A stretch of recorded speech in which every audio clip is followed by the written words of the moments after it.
I think the most important aspect of this new unity move is that it's a major prerequisite to peace with Israel.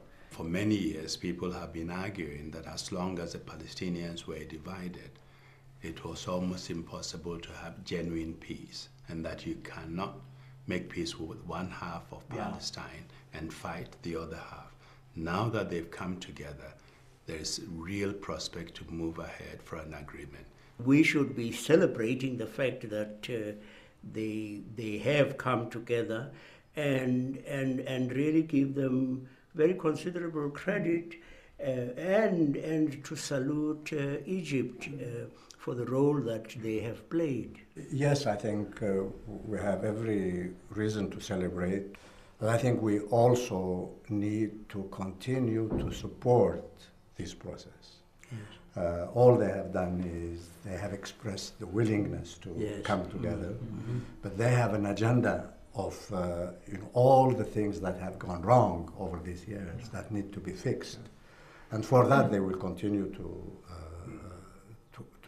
need help from the region in the first place, but also probably from people like us.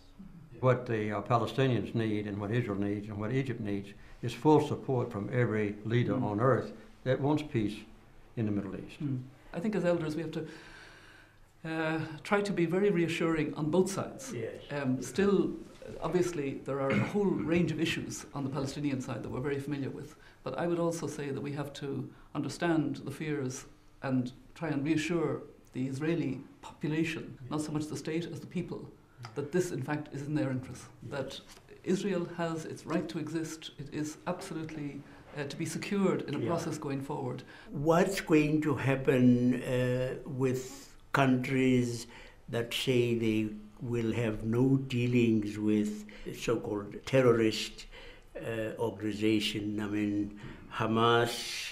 A lot of people say that Hamas is a hopeless case, but they're not. I've spent a lot of time meeting with Hamas leaders, and I think they're willing to accept Israel as a neighbor and a two-state solution within the 67 borders and so forth. So it's not a hopeless case, and I believe it's a major step forward.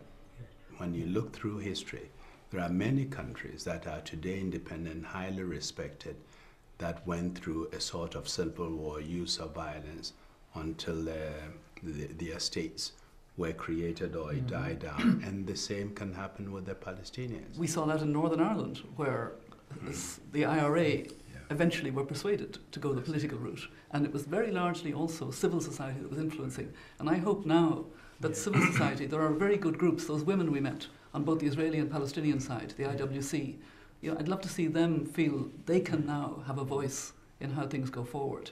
Poll after poll have indicated majority of both communities want peace. Yes. But they should become more active and push this up the political agenda. We've seen situations where politicians have failed to lead and the people have made them follow. Where the politicians fail to lead, the people can make them follow.